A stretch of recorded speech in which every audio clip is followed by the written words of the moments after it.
Hey, welcome back to Budgeting My Way to Dr. A. Hey, y'all.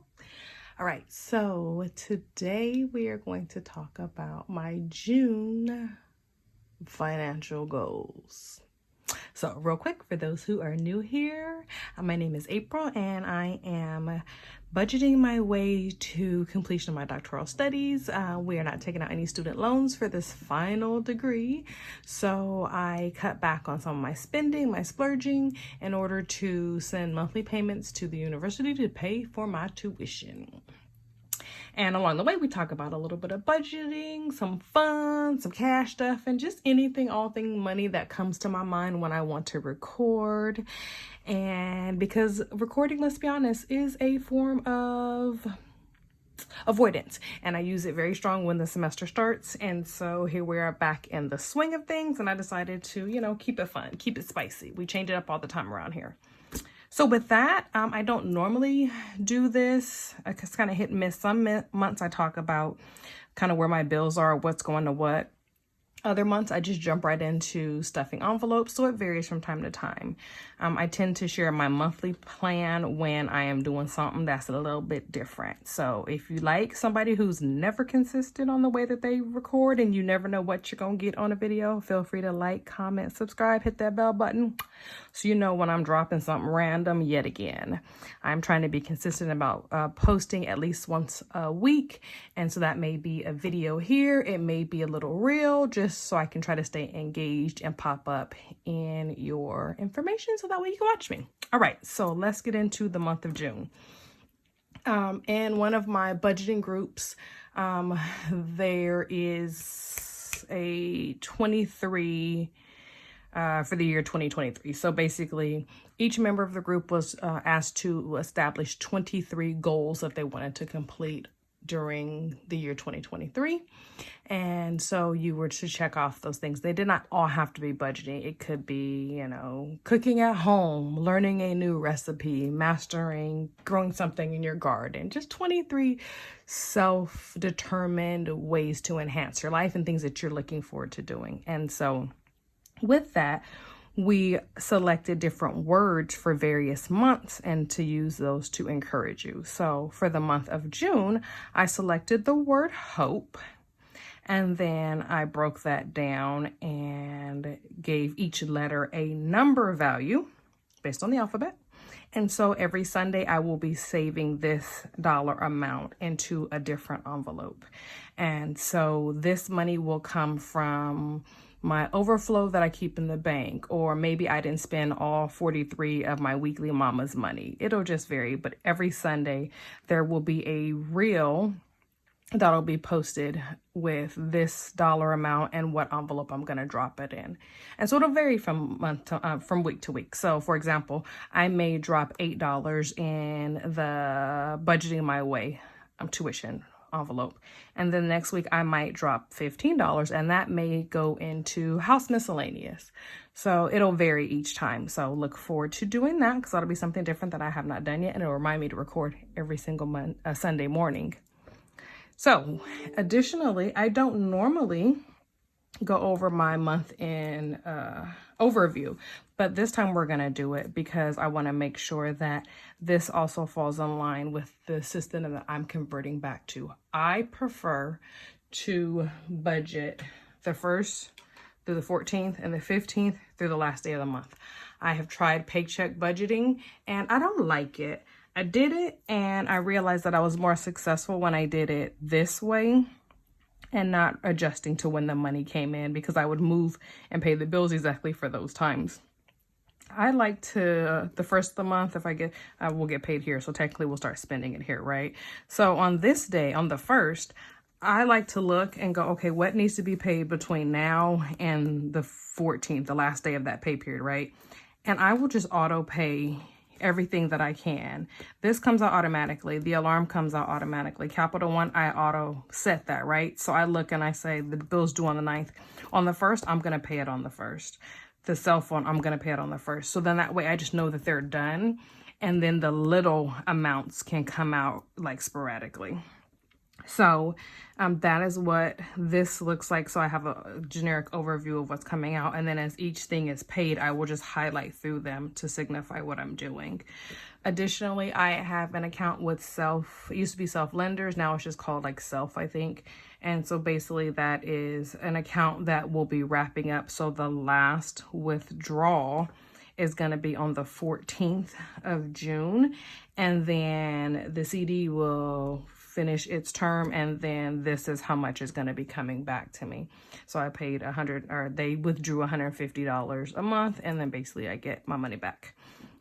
It shows up as a line on your credit. I won't be doing it again. I've done it a couple years, kind of off and on, when I want to challenge myself, and then I will strategically map that out so this money will come before something big, and it's almost like just another way to save. So historically, I've done this so the money comes towards the end of June, and normally because in July we would travel. And so I would either have a sorority conference or convention that I would go to, and those would usually hit at the end of June or the beginning of July, and then this would be the money to fund that. Or my daughter and I would go somewhere in July for like a summer break. We are both in school this summer, and not only is she in school, but she also started her intern hours at a school district, and she'll be working at a middle school over the summer while they're doing summer school. So she doesn't have any time off. I don't. So this money is just going to go right on to Simmons, and they're going to get this little I'm probably going to give them like $1,600. I'm going to keep $63 for myself and ball out. No, it's $63, but that's what I'll probably do with that. So that way I can make a lump sum to the tuition, because that is what our focus is anyways. And then the other things are just the regulars that need to happen, right? Cell phone has to be paid. My light bill, Edison, is $200. The gas bill, still high, but it's $100. It's getting better. That's Self last payment. We talked about that. I want to make another payment to the university there. Fidelity is my Roth. And so I have $100 that comes out on the 15th of every month. That is in addition to the $800 per month that I already save through my employer retirement. And I have the Roth IRA, which is that one. I have other investments that auto draft. I don't count those into this because they automatically come out at the first of every month. And then I have $800 that goes into an additional retirement through my employer. And I'm missing one. And then something else with my CalPERS. So I have 4 different retirement funds that come out across the month. And so I don't allot from them, and I allot for them in the budget that I do here. This is the variable spending money, the money that I talk about, and you will see in this budget breakdown when we get to that part. This money is the extra money that I used to, for lack of a better word, I used to trick that off. I would shop on Shein. Don't talk to me about fast fashion. That is just the way I live, and I love it. I would go to the nail shop. Now we do our nails at home. We did this little gel set at home, or we would get our press-ons twice. I get like 2 or 3 pairs a month. I don't wear them all the time. I flip back and forth. So as you guys know, I had press-ons on last time. I broke my thumb one, and so I was like, oh, let me just change it up. So I went for a very matted basic color because my press-ons tend to be over the top, and I love it. What else would I do? I would shop. I would just do all of the things. And so I would spend about, okay, y'all come in close to the camera so y'all can just be here with me. I would spend between $3,200 and $4,000 a month on randomness. And every month I would be like, dang, we ate out that much. Wow, what do we do? And my daughter would be like, yeah, because I have the running joke that I would say, if we go outside, it's like a $300 day. Didn't matter. If I was like, I'm going to go to Target, or we're going to go to the mall, right? Every time we went out, I was like $300. And my car is paid off. My house is paid off. I didn't, I just had the basic bills. I make really good money. So I was able to just do those things and not really worry about it. And so, I just frivolously one day was like, I want an above ground pool in the backyard. And so, hiring people to level the ground and put the pool up and all of that stuff. I looked up and I was like, wow, that was a $2,200 day. And so now I'm in school. I am a year into it, and I pay $3,500 roughly per month for tuition, plus the time that I spend studying and textbooks and all of those other things, right? And so now I'm realizing, girl, you was just spending money. So that is why we're here. And that is why we're talking about this, because I want to be mindful of the direction that I intend to go. Don't get me wrong, when I'm done paying for my tuition, there's always going to be some fun things that I can do and things of that nature, but I am more mindful of the direction that I'm going with my finances in general. And so being able to put things on paper to ask myself, could I go back to school, was important. Could I afford it without taking out student loans? That was huge, right? And what sacrifices would I have to place upon myself in order to do this and be successful in it? I'm a single household, and so my daughter is in school full time, like I've shared before, but she doesn't ask me for things. She works, she does nails, she does, a bunch of random things. So she has her own business ventures that fund her. So her tuition, I don't pay for that. I have envelopes that I'll put a little gas money, little things in there to help her if she should ask, but still to this day, she has not asked once, and she is in her final year of graduate school. And so I'm thankful for that, but that just means that all my money was really mine. So back to why we are here, because these things still have to be paid, and I want to be mindful of where my money will go moving forward. So I challenge myself to do these smaller tasks so that way I can see the fruits of my labors as we progress through this. Okay, so I know that was a long-winded way to tell y'all, but that is what the overview looks like. There's not a lot of bills. There's not a lot. It's just basic things for my household. But this is where we are. So with that, the last piece of the June budget before we jump into the actual breakdown that's on this lovely sheet here, I'm going to try to also do a no spend this month. We had a couple of things that I wanted to do in June, and I've decided to delay those because those were instant gratification. So I won't be going to a Dodgers game this month. I won't be going to any concerts this month.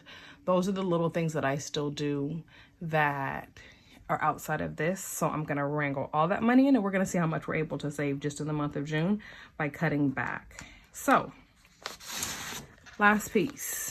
So for June 1st through June 14th, hopefully this is in view enough that you can see it. I had to put my eyeballs on, so bear with me.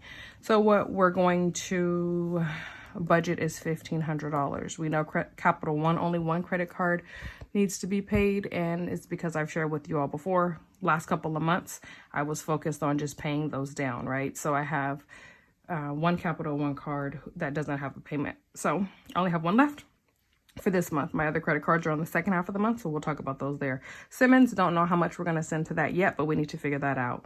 And then these are the breakdowns that are just transferred from the calendar to this individual sheet to make it more user-friendly. Let me close this up so that way we can zoom in a little bit better here. Bear with me. Okay. So, and my glasses have the nerve to be foggy. So, okay. So we're going to budget $1,500. We have the alarm for $25, YouTube TV, and my premium subscription. Just bundle them together, and I ballpark they're about $75. I tend to round up just to be safe. Like the alarm bill is like $23.19. Girl, that's $25. Just go ahead and roll it on up. Hulu, I have the Hulu and the Disney Plus combo that I got, just a little cheat code. If you wait till like the day after Thanksgiving, a lot of the subscriptions will offer you like a discount. So we had Hulu and Disney separate. We merged them, and we got Hulu for like $4.99, and then Disney Plus was added on for like $1. So again, we just round up, so we made that 15. Audible is actually really 15. I think it's like $14.99. Cell phones, Apple Watch, we got all the stuff connected. I'm one of those people. I use like Apple everything. I know I'm not going to get into a debate with y'all about which one is better. Just know the Apple is better. So we're not even going to go any further with that. Okay, so all of the gadgets are all rounded up. It's about $200 a month. And then I did write Mama's Money in here, and that's for me because even though I am going to have a no spend, these are just because life happens, and I don't want to just not be realistic, right? So there's $86 there. So my total income for the month after retirement taxes, blah, blah, blah, blah, blah. That is not true. Not for the month. Good Lord. That's every 2 weeks. $3,800 is what I make and what I bring home after like the house tax, like all of those other things. This is what we work off of. But this time we're just budgeting 15 because the rest of it went to various savings and different programs and accounts that we have. So we're going to put $390 in our binders. So for those who have been around for a minute, we do 7 something. We normally do 700-ish, between 700 and 800 in the binders. This time we're going to drop it all the way down to $390 because we're being more realistic. Some of these other ones, like the purple binder, that's just all about me and my clothing and all the other stuff. We're going to cut that down for the month so the difference can go to adding to the Simmons payment. Okay, and so what you're going to see on the next video is just a stuffing, because stuffing is the primary thing that I like to do here so I can be accountable. And so that's what will be on the next video. So stay tuned. Oh, you know, let's do the math real quick. Let's see where we are. Let's see what we got left if we're budgeting with 1,500, right? 50 there, 25, 85, 10, 15, 286. So 1029 minus the 390 for the envelope. So 6. Ooh, erasable pen. We love to do an erasable pen. So let's just say 600 is going to be an extra payment to Simmons, so that would leave $39. That would go to the buffer. Alrighty, so this is where we are. This is what we're gonna send. So when I do this automatic payment on, it's due on the 9th, but like I said, we don't do it there. When I do this automatic payment on the 1st of June, we'll also automatically send $600 to Simmons as a payment. And then all these are going to come on automatic. And then I will have a $43 little sidebar for Mama's Money. That will be in the next video. So thank you for watching. I know this is a little bit longer than I like it to be. 17 minutes is a bit long. But if you have made it all the way to the end, I thank you. I appreciate you. And I'll see you next time. Bye.